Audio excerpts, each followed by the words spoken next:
नमस्कार साथियों।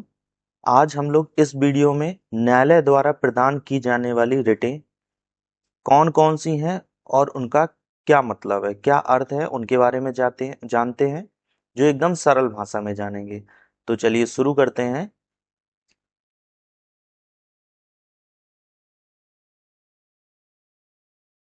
अनुच्छेद 32।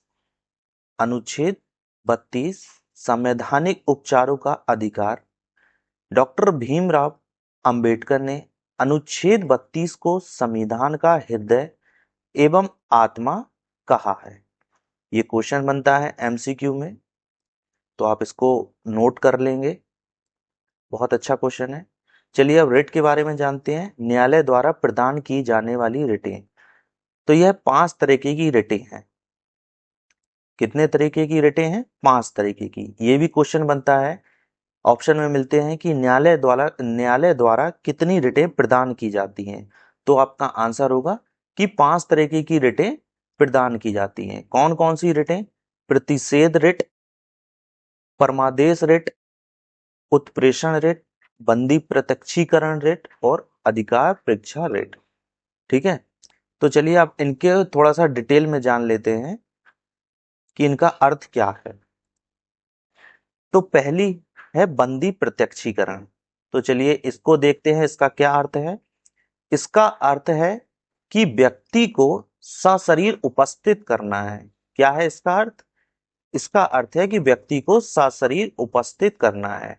अब आपको इससे ही समझ में आ रहा होगा, जो बंदी प्रत्यक्षीकरण रिट है, इससे ही समझ में आ रहा होगा कि इसका अर्थ क्या है, क्योंकि ये एक क्वेश्चन बन जाता है। क्वेश्चन आता है कि बंदी प्रत्यक्षीकरण का अर्थ क्या है, तो आपको टिक करना है। इसका अर्थ है कि व्यक्ति को सशरीर उपस्थित करना। अब इसमें देखिए, याद करने के लिए, खुद को याद करने के लिए एक ट्रिक बना सकते हैं। जैसे बंदी प्रत्यक्षीकरण, तो बंदी से याद रख सकते हैं, जैसे बंदा। प्रत्यक्षीकरण मतलब सिंपल है कि प्रत्यक्ष रूप से क्या करना है, सामने, प्रत्यक्ष रूप से सामने लाना है। तो बंदी प्रत्यक्षीकरण, इसका अर्थ आपको समझ में आ गया। अब डिटेल देखते हैं। यह सरकार एवं व्यक्ति दोनों के विरुद्ध जारी की जा सकती है। सरकार एवं व्यक्ति दोनों के विरुद्ध जारी की जा सकती है। ये भी ऑप्शन में आ सकता है कि यह किसके किसके विरुद्ध जारी की जा सकती है। तो सरकार और व्यक्ति के विरुद्ध, उनके विरुद्ध नहीं जिन्हें न्यायालय दंडित कर चुका है। ये भी पॉइंट है कि उनके विरुद्ध यह बंदी प्रत्यक्षीकरण रिट जारी नहीं होगी जिन्हें न्यायालय पहले ही दंडित कर चुका है। ठीक है, तो ये आपकी बंदी प्रत्यक्षीकरण निपट चुकी है। अगला देखते हैं प्रतिषेध। प्रतिषेध का मतलब है कि मना कर देना है। क्या अर्थ है? मना कर देना। तो चलिए जान लेते हैं क्या मना कर देना। उच्चतम न्यायालय, उच्चतम न्यायालय निचली न्यायालय को, किस न्यायालय को? निचली न्यायालय को किसी सुनवाई, किसी मामले की सुनवाई से मना कर सकता है। तो प्रतिषेध का अर्थ आप लोग जान गए होंगे। अगर वीडियो आपको अच्छी लग रही हो तो प्लीज वीडियो को लाइक करें और चैनल को सब्सक्राइब कर लें, ताकि इस तरीके की वीडियो आपको मिलती रहे। आगे देख लेते हैं। अगला है अधिकार प्रेक्षा। चलो इसको भी समझते हैं।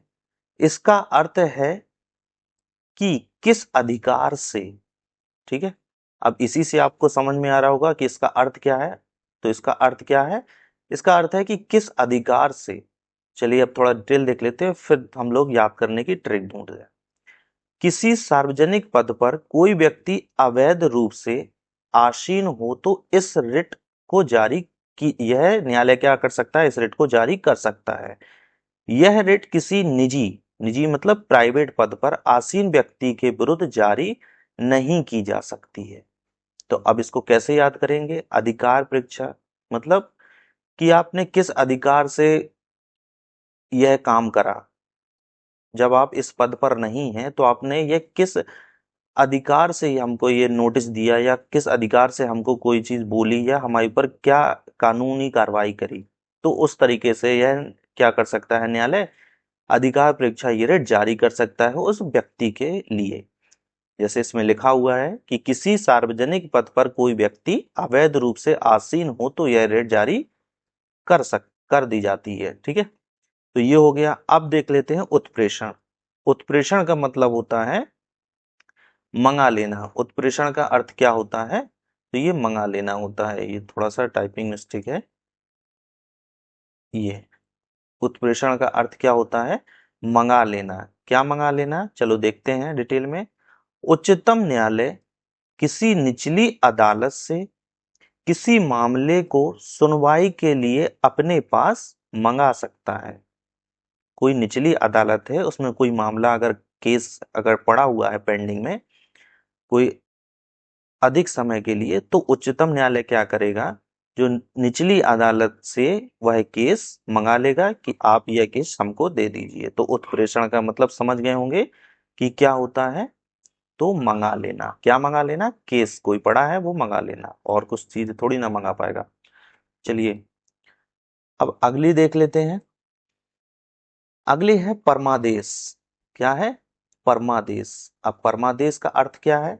तो इसका अर्थ है कि हम आदेश देते हैं। इसी से आपको लग रहा होगा परम आदेश। परमादेश का क्या? परम आदेश, मतलब हम आदेश देते हैं। परमादेश का अर्थ आपको समझ में आ गया? हम आदेश देते हैं। अब डिटेल देख लेते हैं। न्यायालय द्वारा किसी भी प्राधिकारी, अधिकारी, सरकार या न्यायिक निकायों के विरुद्ध इस रिट को जारी किया जा सकता है जो लोक कर्तव्य या कानूनी दायित्व का पालन करने से इनकार करते हैं।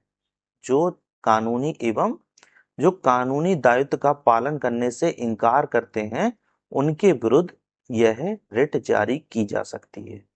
अच्छा, किसके विरुद्ध नहीं जारी की जा सकती है? तो ये नोट कर लेना आप लोग, इंपॉर्टेंट है। राष्ट्रपति एवं राज्यपाल के विरुद्ध यह रिट जारी नहीं की जा सकती। तो यह हमारे तरफ से आपके लिए एक प्रयास था समझाने के लिए। आशा करते हैं आप लोगों को यह वीडियो अच्छी लगी होगी, समझ में आया होगा। बिल्कुल सरल भाषा में आपको समझाने का प्रयास किया है। अगर आप लोगों को यह वीडियो के माध्यम से अगर ये रिट समझ में आई हो तो प्लीज वीडियो को लाइक करिए और चैनल को सब्सक्राइब करिए अगर आप लोग चैनल में नए हो तो। Thank you.